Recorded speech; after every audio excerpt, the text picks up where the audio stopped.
다 찾으신 줄 알고 함께 합독합니다. 시작. 예수께서 이르시되 내가 곧 길이요 진리요 생명이니 나로 말미암지 않고는 아버지께로 올 자가 없느니라. 아멘. 자, 아주 간단한 그리고 누구나 다 알고 있는 그런 말씀이지요. 이 말씀을 가지고 왜 예수님을 믿어야 할까? 이런 제목으로 은혜를 함께 나누려고 합니다. 제가 귀에 있을 때마다 우리가 믿는 이유는 내가 복받기 위함이 아니다. 예수님께 기도하는 것은 내 환경, 내 상황을 내가 원하는 대로 이루어지기를 구하는 것이 아니다. 신앙생활이란 드러나는 현상, 소위 말하는 성공하고 형통하고 사람들이 볼 때 잘 산다라고 하는 그런 외적인 모양과 모습을 갖추기 위해서 신앙생활하는 게 아니다. 귀에 있을 때마다 말씀을 드리지요. 자, 이런 얘기를 듣는 성도님들 중에 어떤 분들은 이런 생각을 할 수도 있어요. 목사님, 그렇다면 왜 예수를 믿어야 됩니까? 내 문제 해결받는 것도 아니고 내가 원하면 이루어지는 것도 아니고 또 이 땅에서 뭔가 이루고 살 수 있도록 하나님이 우리를 축복하는 게 아니라면 신앙생활 왜 해요? 여러분 그런 생각해 본 적이 없으세요?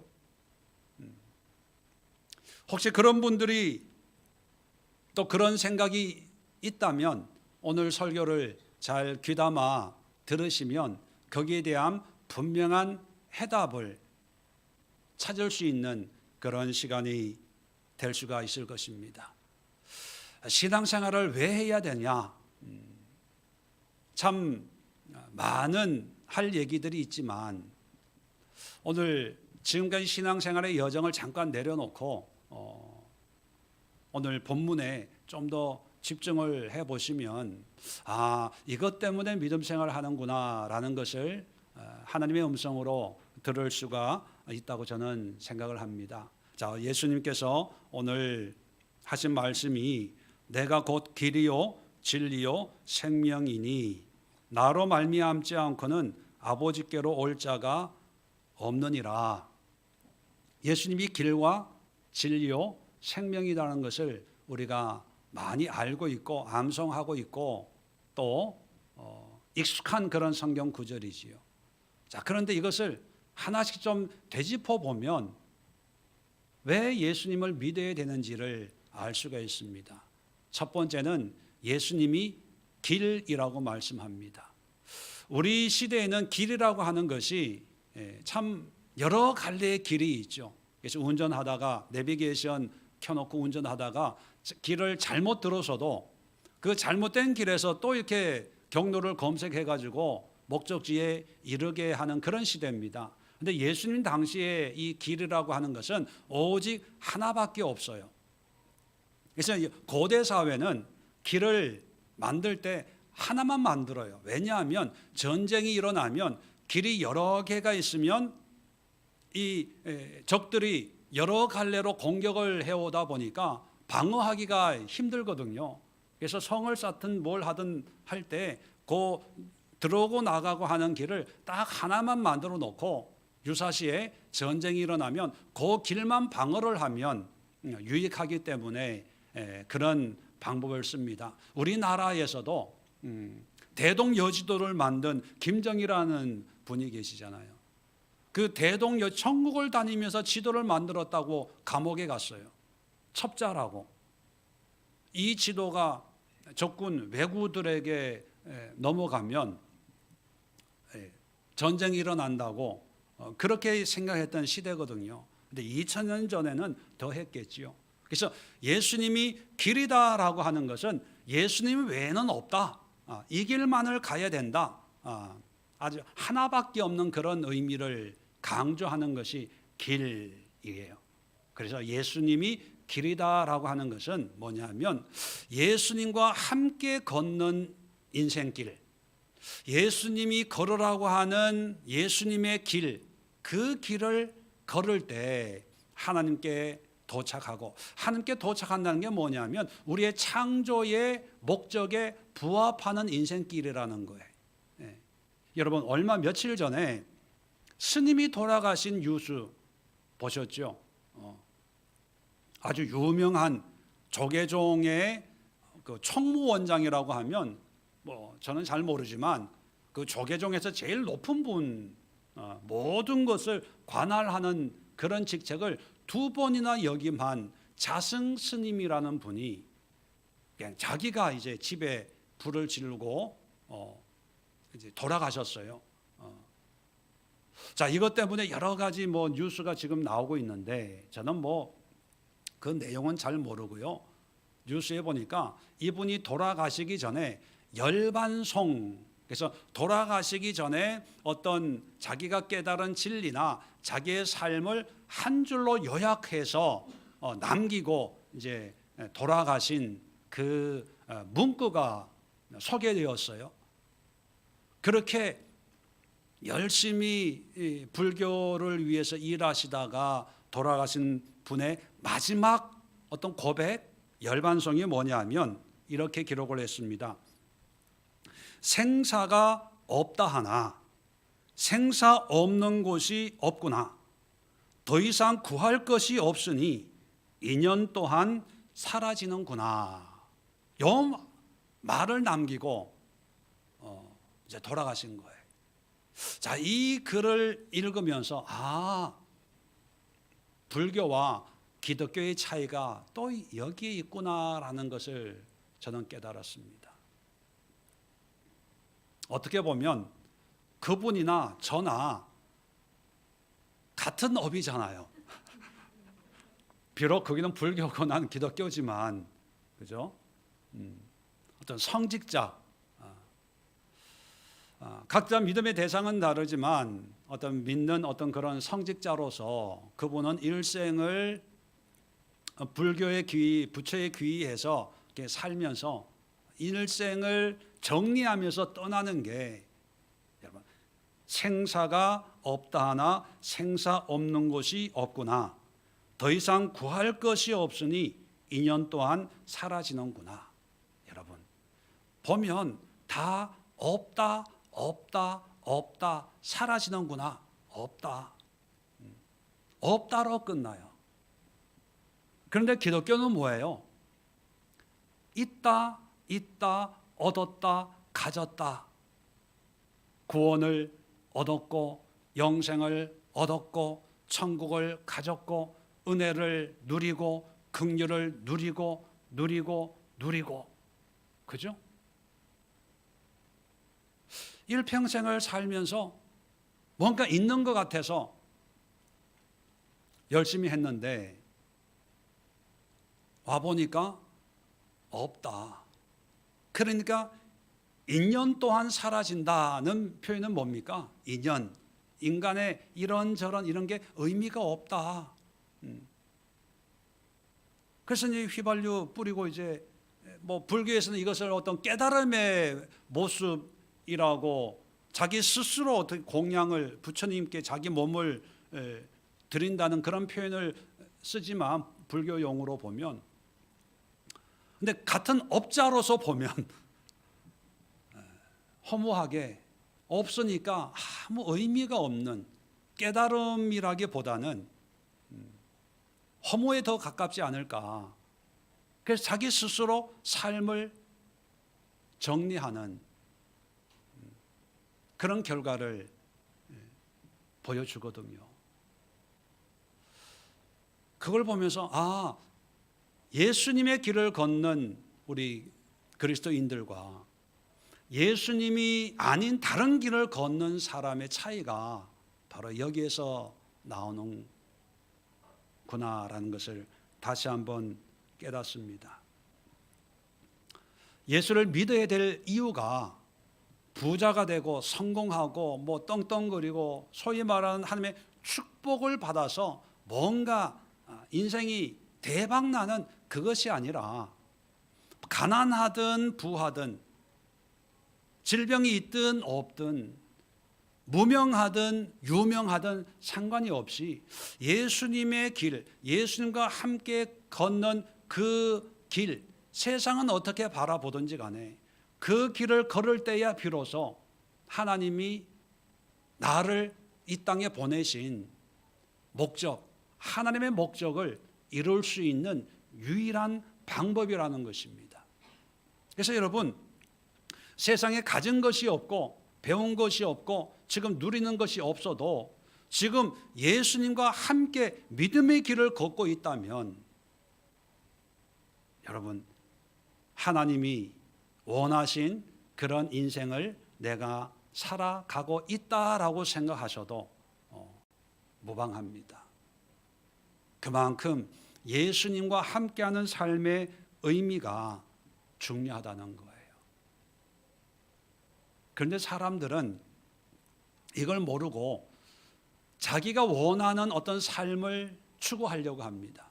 왜? 인생이란 여러 가지, 여러 모습이잖아요.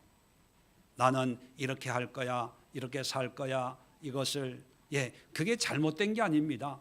하나님이 우리를 이 땅에 보내실 때 똑같은 삶을 살려고 보낸 게 아니라 여러 가지 은사와 재능과 어떤 특성을 주셔서 교사는 교사대로, 학생은 학생대로, 직장인은 직장인대로 살죠, 모양은. 그런데 문제는 뭐냐면 내가 원하는 인생길을 정해놓고 내가 열심히 한다고 해서 물론 어떤 사람은 성취를 할 수가 있어요. 그런데 성취 뒤에 만족과 기쁨과 행복이 있냐는 거예요. 내가 정해놓은 삶의 결과가 바로 자승 스님이라는 분의 이런 고백과 별반 차이가 없어요. 그래서 죽음 앞에 섰을 때 이제 후회하는 거죠. 또 두려운 거예요.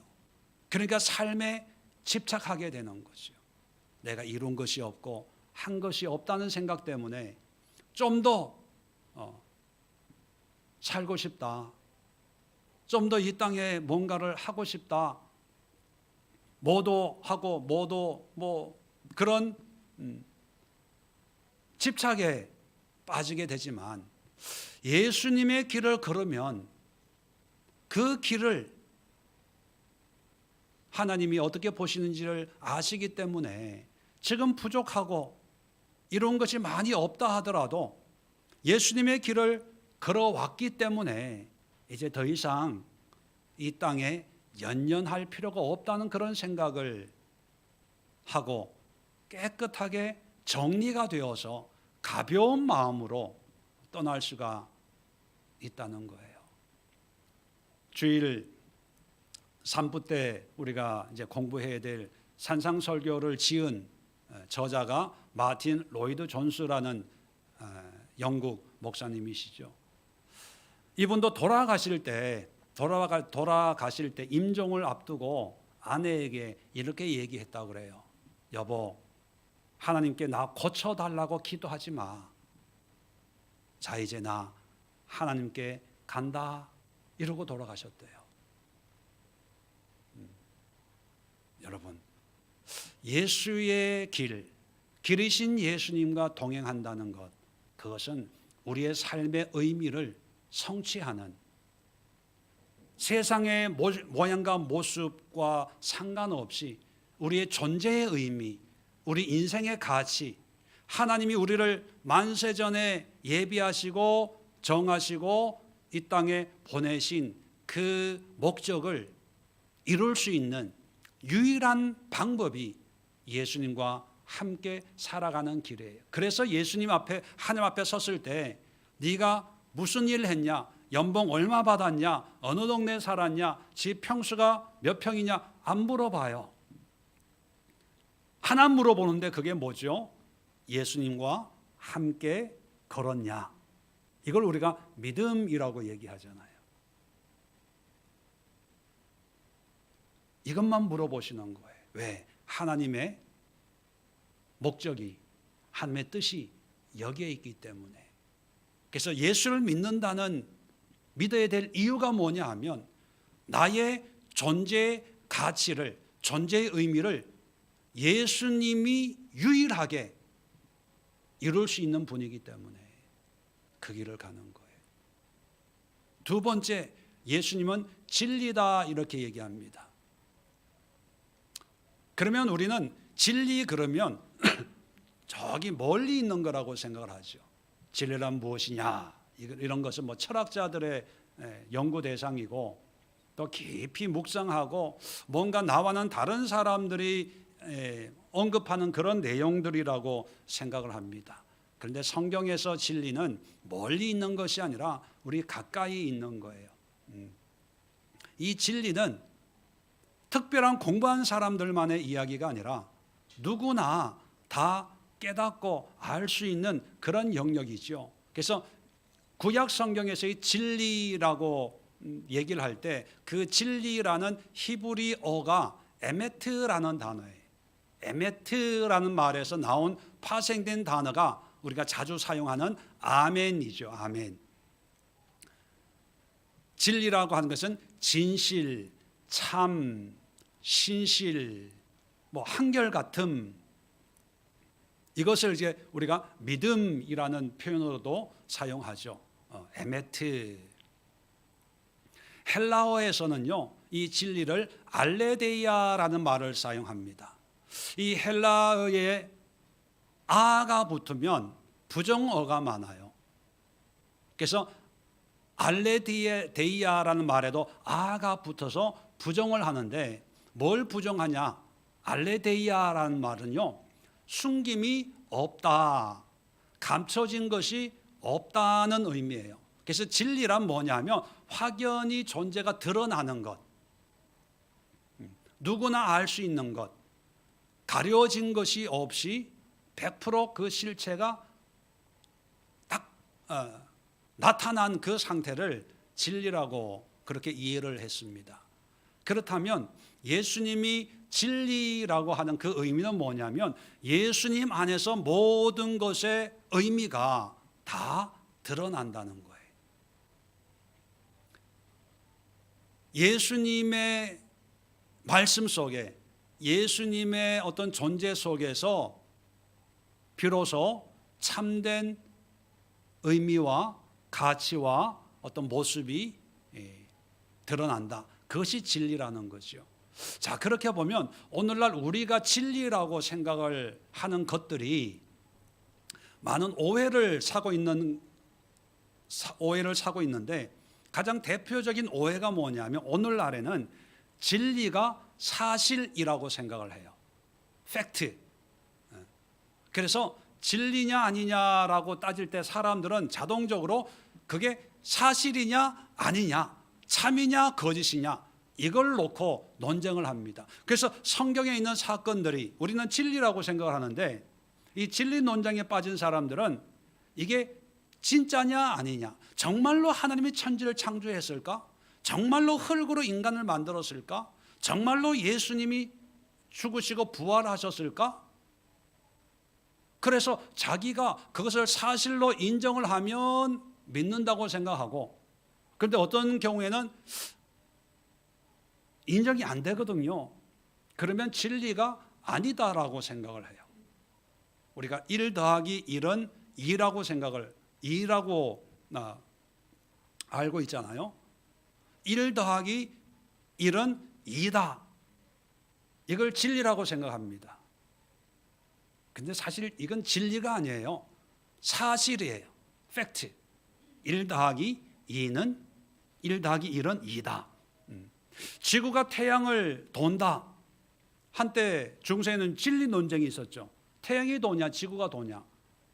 서로 싸우다가 자기가 돌았죠. 근데 사실 지구가 태양을 돈다는 것은 진리의 영역이 아니라 팩트예요. 팩트. 사실의 영역이에요. 근데 사람들은 사실이 진리라고 생각해서 지구가 태양을 돈다 고로 이건 진리야. 그런데 여러분, 진리는 사실이 아니라 사실을 넘어서는 거예요. 그래서 진리의 정의를, 진리란 사실을 기초로 해서 변하지 않는 원리나 이치, 이것이 진리의 정의라고 내릴 수가 있다는 거죠. 자, 그렇다면 사실이라고 하는 거 우리 현실 속에 만져지고 느껴지고 보여지고 확인되어지는 어떤 팩트들이라면 진리는 그런 사실을 뛰어넘어서 변하지 않고 또 시대에 영향을 받지 않는 어떤 중요한 원리나 이치를 깨달았을 때 내가 진리를 발견했다 이렇게 얘기한다면 대표적인 진리의 모습을 성경을 통해서 한 예를 들어드리겠습니다. 자, 누가복음 5장에 보면 베드로 이야기가 잠깐 나오는데 밤이 맞도록 고기를 잡아도 고기를 한 마리를 못 잡았어요. 그러다가 아침에 이제 그물을 이제 철수를 하거든요. 자, 그런데 예수라는 청년이 베드로에게 오더니만 깊은 데 가서 다시 한번 그물을 던져 보라는 거죠. 예수님은 목수고 베드로는 어부인데 어부의 어떤 상식으로 보면 아침에 다시 그물을 내린다는 것은 이건 바보 같은 짓이에요. 왜?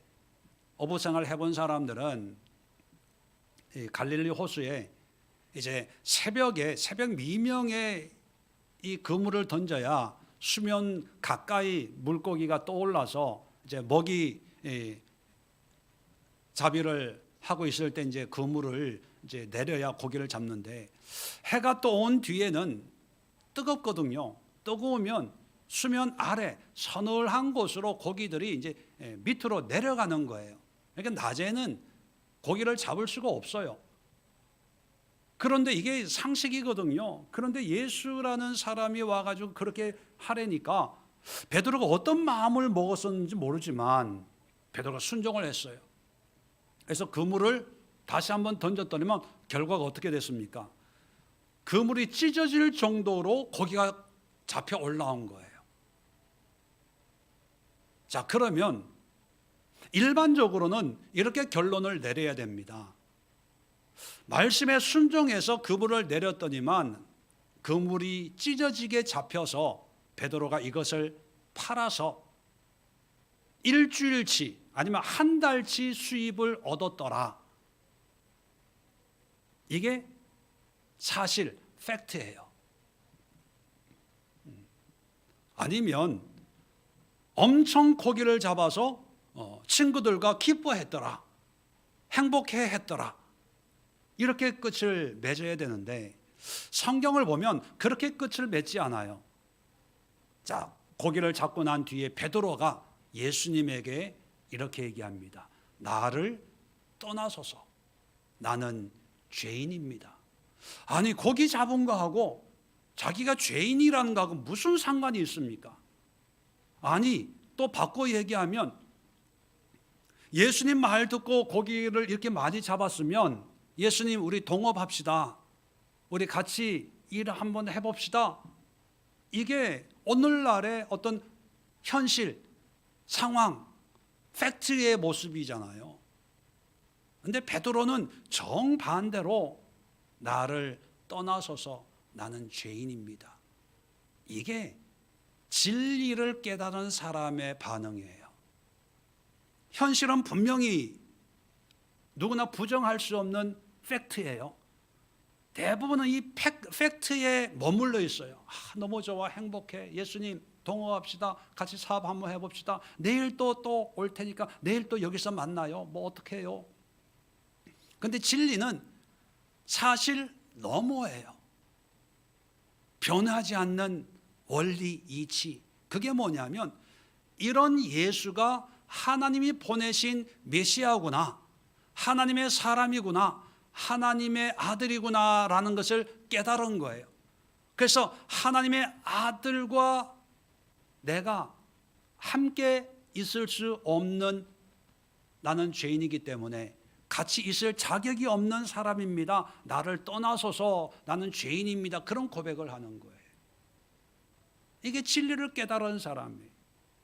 그런데 안타까운 것은 거의 대부분이 뭐냐면 진리를 깨닫지 못하고 현실만 깨닫고 팩트로 살아가요. 잘 됐냐 못 됐냐, 했냐 안 했냐, 부자냐 가난하냐, 합격했냐 합격하지 못했냐, 목적을 이루었냐 못 이루었냐, 사업이 잘 되냐 안 되냐, 늘 이런 현실의 결과만 매달리다 보니까 인생이 의미가 없고, 이제 그렇게 수십 년 살다가 보면, 야, 내가 지금 뭐 하고 있는 거냐? 이 자성 스님처럼 뭔가 있는 것처럼 있을 줄 알고 왔더니만 없구나. 그렇다면 세상의 모든 인연 또한 의미가 없는 거 아니냐, 이런 결론을 내릴 수밖에 없는 거죠. 그런데 베드로가 보여주듯이 예수님이 베푸신 어떤 팩트를 통해서 그 너머를 볼 수 있는 안목이 열린다는 거예요. 자, 그럴 때 어떤 결과가, 진리를 깨닫게 되면요, 현실, 제가 말씀드린 이 팩트에 초연해져요. 보통은 고기를 잡았으면 그 고기를 처분해가지고 뭘 하고 이런 일을 하겠죠. 그런데 베드로는 진리를 본 후에 그 고기가 의미가 없어요. 그 그물을 버려두고 예수를 쫓더라, 이렇게 성경은 우리에게 말해주고 있습니다. 진리를 깨달아야 현실을 넘어설 수가 있어요. 조금 전까지는 내 문제에 허덕허덕했어요. 경제 문제, 관계의 문제, 질병의 문제. 그런데 이 부인할 수 없는 현실이잖아요. 내가 아픈 게, 이 고통이, 관절이 늘 아파. 누가 물어보면 여기 아프고 저기 아프고, 여기 아프고 저기 아프고, 에클레시아 해도 여기 아프고 저기 아프고, 여기 아프고 저기 아프고, 목사님 기도 부탁을 해도 목사님 여기 아프고 저기 아프고, 여기 아프고 저기 아프고. 예, 얼마나 힘들면 그러겠어요. 그분에게는 그게 현실이고 부정할 수 없는 사실이에요. 그게 잘못된 게 아니에요. 그런데 그럼에도 불구하고 사실 너머에 있는 진리를 깨달으면 내가 아픈 게 의미가 없어지는 거예요. 죽을 듯이 아파도 굳이 아프다고 얘기할 필요가 없는 거예요. 왜? 나에게 진리가 있으니까. 이런 삶을 보여준 대표적인 사람이 바울입니다. 육체에 가시가 있었잖아요. 말씀 전하는데 이게 몸이 아프면 얼마나 힘들겠어요. 그래서 고쳐달라고 간절히 3번을 기도했어요. 그런데 안 고쳐주는 거예요. 오히려 하나님이 뭐라 그러냐면, 너의 능력이 너의 약한 데서 강해진다, 그러시는 거예요. 그러니까 사실 너머의 의미를 하나님이 말씀하시니까, 그렇구나, 내가 아픈 게 아프다 하나님 고쳐주세요 이렇게 기도만 하라고 하는 게 아니라, 이것 때문에 내가 겸손하게 되고 또 이 아픔을 알아서 아픈 자의 마음을 이해하라고 하나님이 나에게 이 브레이크처럼, 교만하지 말라는 브레이크처럼 이 약함을 주셨구나. 그 다음부터 바울은 이 약함을 오히려 자랑했다고 얘기하고 있어요. 진리를 깨달으면 똑같은 삶을 살아도 의미를 알기 때문에 현실에 매이지 않아요. 나의 문제에 매이지 않아요. 왜? 진리가 있기 때문에. 그래서 예수를 믿어야 되는 이유가 뭐냐 하면, 예수님 안에서야 비로소 팩트 너머에 있는, 현실 너머에 있는, 나의 상황 너머에 있는 진리를 이해할 수 있고 깨달을 수 있고 볼 수가 있는 거예요.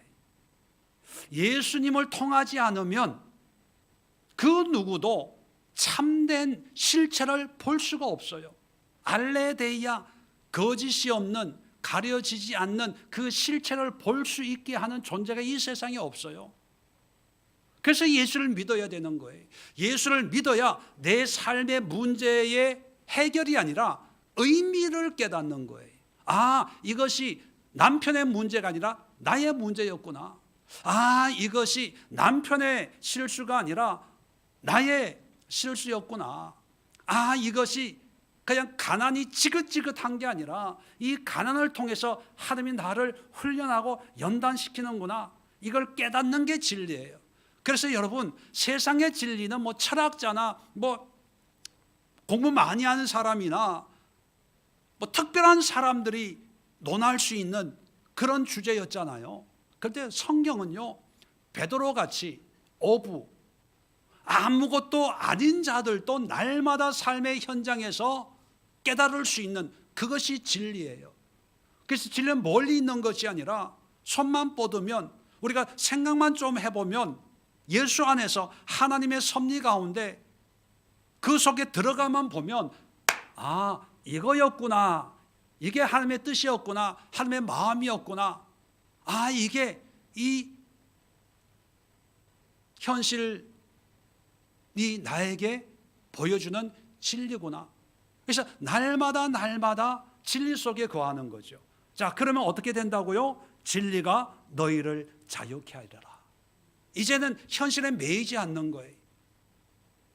상황에 매이지 않는 거예요. 문제에 매여서 허덕허덕하지 않는 거예요. 자유하는 거죠. 예수 안에서야 비로소 이런 자유가 우리에게 주어지고 우리가 맛볼 수 있는 거예요. 그래서 예수를 믿어야 되는 거예요. 그래서 성경을 보면 믿음의 사람들은 뭔가 좀 초연하죠. 이삭 같은 경우에도 우리 금요 예배 때 살펴봤지만 우물을 팠는데 빼앗으면 빼앗겨 주고, 그죠? 예수님도 고난 당하고 그 많은 능력이 있는데도 십자가에 못 박혀 죽으시고, 바울도 교회를 개척했는데 교인들이 뭐 이러쿵 저러쿵 해도요, 인간적으로 힘들지만 그런 문제에 초연해서 하나님의 일에 더 집중할 수 있는 게 뭐냐면 예수님을 통해서 진리를 바라보고 진리를 깨달으니까 나머지는 다 사소한 거예요. 의미가 크지 않는 거죠. 초월할 수가 있는 거예요. 예수를 믿어야 될 이유가 예수님을 믿음으로 말미암아 내 문제에 매여서 그 문제만 평생을 씨름하다가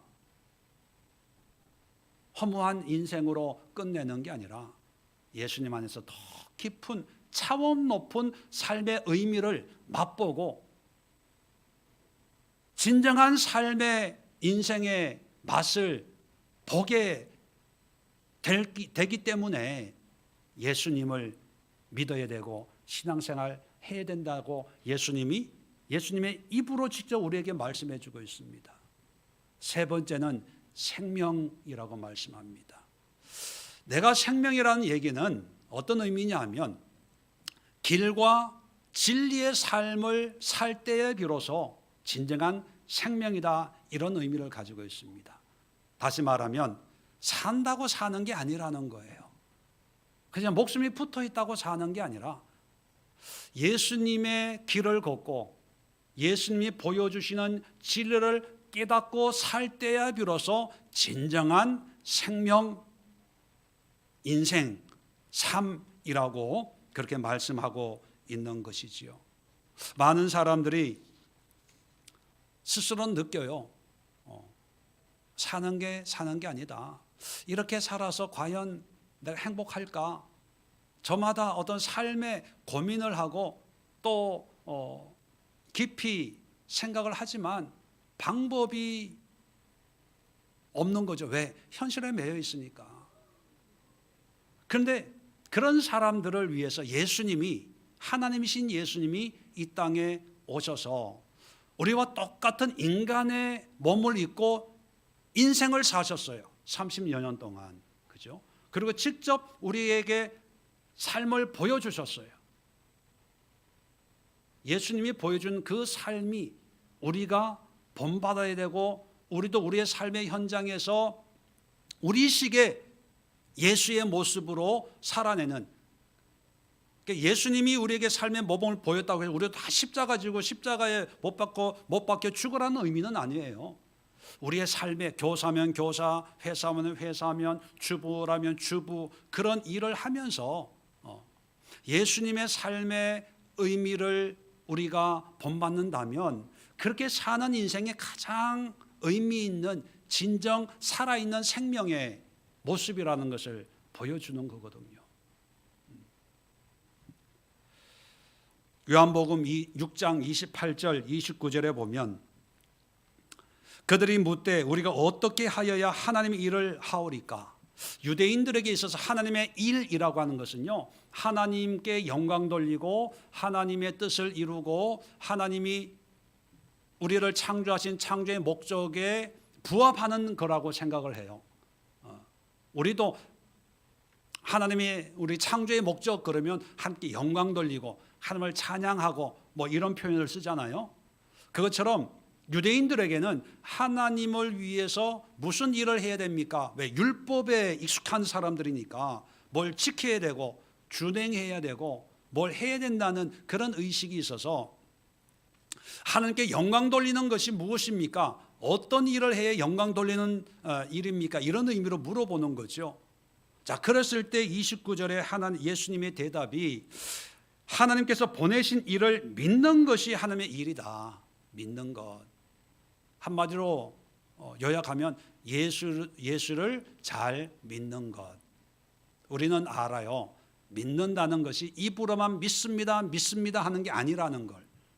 믿음이란 예수님의 뜻에 순종하고 예수님의 가르침을 우리 삶에 적용해서 실질적으로 믿고 행하는 공의와 정의의 삶.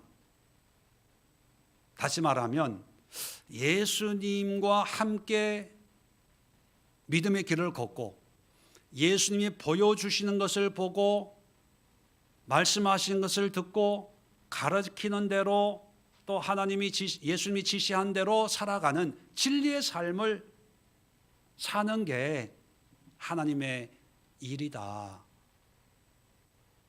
하나님께 영광 돌리는 것이다. 예수님이 그렇게 말씀하셨습니다. 그렇다면 예수님을 믿어야 되는 이유가 뭐냐? 내가 뭔가 잘 되고 성공하고 나의 원함을 이루기 위해서가 아니라 예수님 안에 있어야 비로소 하나님이 나를 창조하시고 이 땅에 보내신 그 목적, 하나님의 일을 성취할 수 있는 유일한 방법이 예수님이기 때문입니다.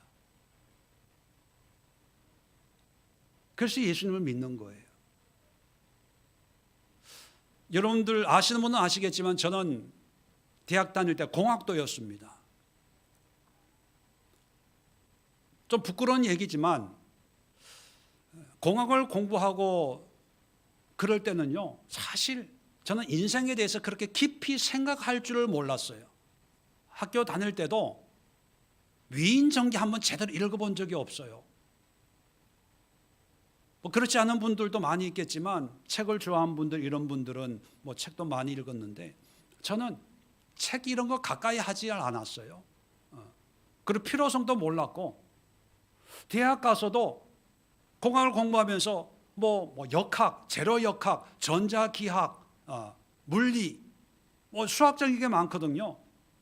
그러니까 그거는 깊이 있게 어떤 탐구하고 묵상하기보다는 어떤 그 공식에 의해서 계산해 가지고 0이면 0, 1이면 1 딱 떨어져야지 뭔가 이게 생각하고 이게 아니었거든요.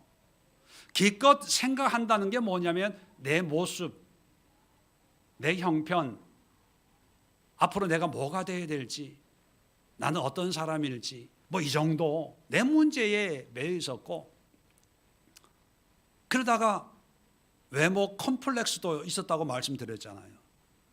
그리고 저희 때는 고민을 한다고 하면 이제 그 시대 상황, 민주화 운동하던 그런 시대니까 이 세상이 정치가 민주화 뭐 이런 거나 좀 생각하고 그 결과 이게 반항, 불만, 불평, 막연한 어떤 그런 그 시대가 그랬으니까 그 정도였어요. 자, 그러다가 이렇게 살아서는 안 되겠다 해가지고 미국을 갔는데 저희 누님 손잡고 처음으로 교회라는 데를 가본 거예요. 뭘 설교를 들어도 뭘 압니까? 아무 지식이 없는데 이게 미국에 왔으니까 미국 생활을 이제 적응한다는 생각을 하고 이제 교회를 다녔는데 가랑비에 옷 젖는다는 말이 있는 것처럼 계속 가다 보니까 이제 어떤 성경적인 용어들이 이제 귀에 들어오는 거예요. 자, 그러면서 지금까지 한 번도 해보지 못한 일들을 나도 모르게 하기를 시작을 했어요. 그게 뭐냐면 생각하는 훈련이에요.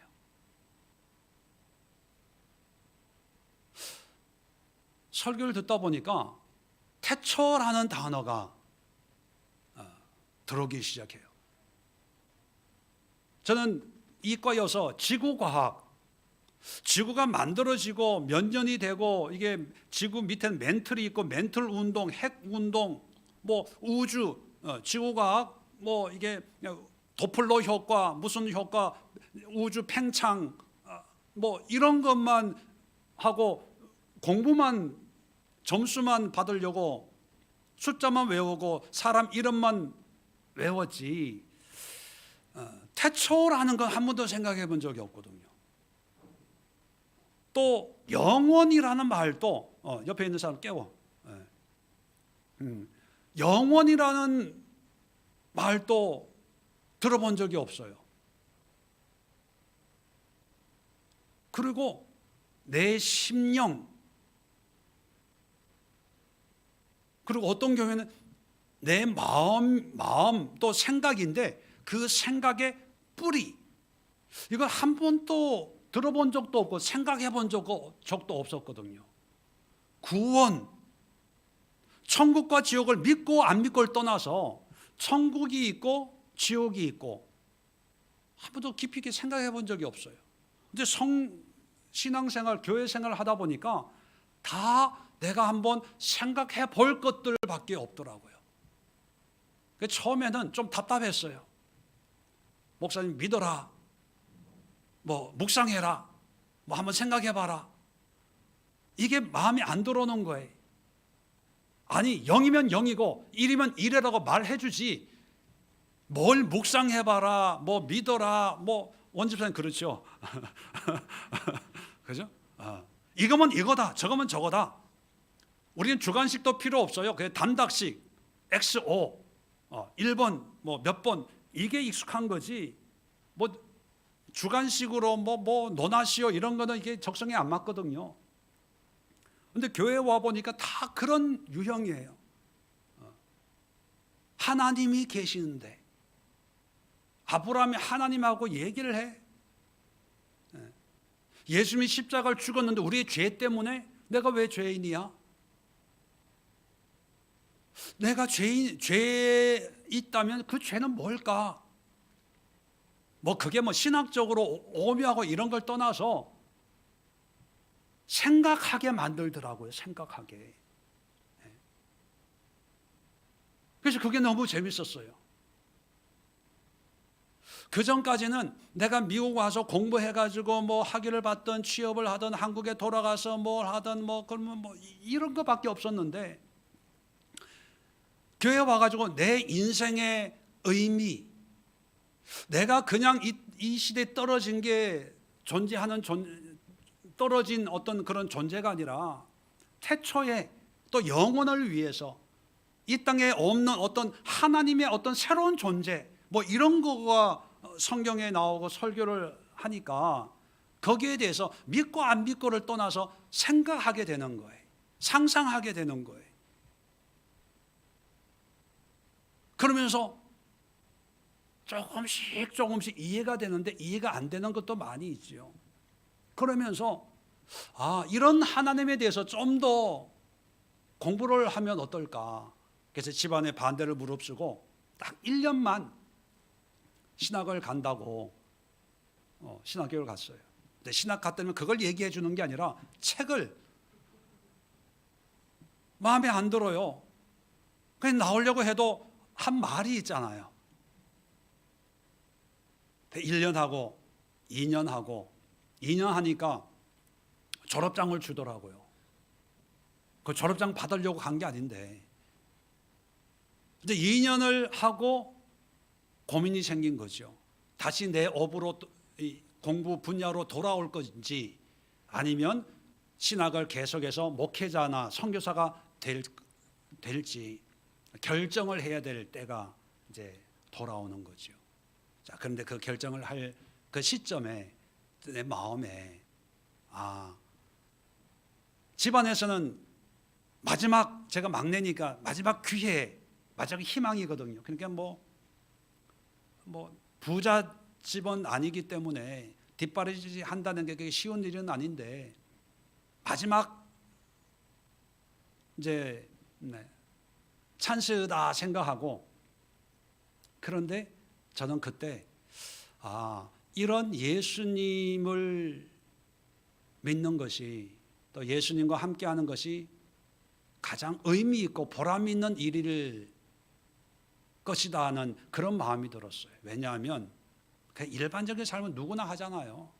그게 미국 유학 온 사람들, 학생들 만나보면 다 한국에 돌아갈 생각, 학위 받을 생각, 교수, 연구소 다 그런데 한 번밖에 없는 이 인생이라면 그냥 일반적인 환경을 따라가기보다는 좀 의미 있는, 가장 가치 있게 여겨지는 삶을 한번 살아보자. 그래서 원래는 선교사를 하려고 선교를 공부를 했지요. 그래서 지금까지 오고 있습니다. 예수를 믿어야 될 이유가, 예수 믿어서 제가 부자 된 것도 아니에요. 유명한 것도 아니에요. 예수 믿어서 교회가 막 부흥이 되고 대단한 어떤 사역을 하는 것도 아니잖아요. 여러분들 보듯이 이 모양이에요. 그런데 세상적으로는 보여줄 것이 없는 목사인데 그래도 예수를 믿어야 된다고 성도들을 가르치고 훈련하고 전도하는 이유가 뭐냐 하면, 예수를 믿는 것이 가장 의미 있고 보람 있고 진리를 날마다 경험하며 사는 그 길이기 때문에. 그렇다고 해서 여러분 오해하지 마세요. 여러분 다 신학해서 목회자가 되라는 거 아니라 직장생활 하셔도, 학교에서 가르치더라도, 가정에서 주부로 살더라도 예수 그리스도의 어떤 삶의 의미를 깨닫고 예수님 안에서 보여지는 삶의 어떤 진리를 맛보면서 살 때 그것이 정말 의미 있고 행복한 생활이라는 것을 제가 느끼고 있거든요. 제가 경험하고 있거든요. 그래서 이것을 남들은, 세상은 뭔가 이렇게 업적이 있어야 남들에게 가르치잖아요. 유튜브 주식 이런 걸 보면 주식에 성공한 사람이 가르치거든요. 부동산 투자 성공한 사람이 유튜브 이런 걸 개설해서 회비 받고 하잖아요. 그런데 저는 외적으로는 성공하지도 않았어요. 그런데도 사람들에게 예수를 전하는 이유가 뭐냐 하면, 그게 인간에게 주어진 가장 의미 있는, 보람 있는, 가치 있는 삶이기 때문에 만나는 사람들에게 전하거든요. 지금 70 되신 대학 교수 은퇴하신 분을 매주 한 번씩 만나서 성경 공부를 하고 있습니다. 얼추 한 1년 좀 안 되게 만나고 있는데, 이제 다음 주면 이제 또 방학을 해요. 연세대 간호대학 교수로 계셨던 분인데, 이번 주 이제 또 성경 공부하면서 다음 주가 이제 마지막 이제 방학입니다. 3월 달까지 이제 방학입니다. 그랬거든요. 그분이 그래요. 자기 70평생에 열심히 나름대로 살아왔지만 예수님을 아는 요즘이 가장 행복한 시간입니다. 그런 고백을 자기 스스로 해요. 그리고 자기가 아파서 이 김포까지 서울에 사시는데 전철 타고 오세요. 자기가 아파서 못 올 때까지 매주 나를 만나 주셔야 됩니다. 그러시더라고요. 그래서 오시기만 하면 언제든지 함께 말씀 공부하자고. 여러분, 취업을 준비하는 사람도 있고 직장일, 사업일, 뭐 자녀 양육, 뭐 오늘날 삶의 모습은 다양하지요. 근데 제가 여러분들에게 정말 부탁하고 싶은 것은 예수 안에 들어오십시오. 믿음 안에 들어오세요. 가치가 있어요. 의미가 있어요. 투자할 만해요. 그저 주일날 아침 되면 교회 가야 되냐 말아야 되냐, 또 주일이야, 또 봉사해야 돼, 뭐 해야 돼. 여러분, 이게 아니라 내가 예수 안에 있으면 모든 의미가 깨달아지니까 하라 하지 마 얘기 안 해도 내가 하게 돼요. 저도 청년 때 이런 예수님을 만나서 오라 마라 안 해도 성경 공부할 수 하는 그런 시간 있으면, 미국은 거리가 멀어요. 그리고 한국보다 훨씬 불편해요. 전철 타고 바꿔 타고 걸어서. 근데 그 예배, 그 모임을 한 번도 안 빠진 것 같아요. 주일 되면 새벽에 교회 가서 성경 공부하고, 또 청년부는 또 늦게 마쳐요. 봉사하고 3시, 4시에 마치고 청년부 모임하고 정말 열심히 했어요. 그런 열심 때문에 뭐 하나님이 이만큼의 은혜를 주신지 모르지만 지금 생각해 보면 정말 그때 잘했다. 뭣도 모르고 천지도 모르고 그냥 있으면 가야 된다고 생각을 하고, 예배면 빠지면 안 된다고 생각을 하고 열심히 예배하고 열심히 듣고 열심히 공부하고 책 사보고 또 청년 모임 열심히 하고 그랬더니만 점점 그것이 예수의 길이 되고, 어느 날 그 길을 걸으면서 이제 현상을 보는 게 아니라 의미를 알게 되고, 그것이 이게 예수 안에 있는 진리구나, 이걸 깨닫게 되고, 그러다 보니까 예수 안에 있는 그 생명을, 예수의 생명을 나도 조금씩 맛보면서 감사하다, 행복하다, 그러면서 제가 변화되는 거예요. 나도 모르게. 예수 만나기 전의 나의 모습을 봤으면, 저희 사모가 그래요. 청년부 때의 나였으면은 아니었대요.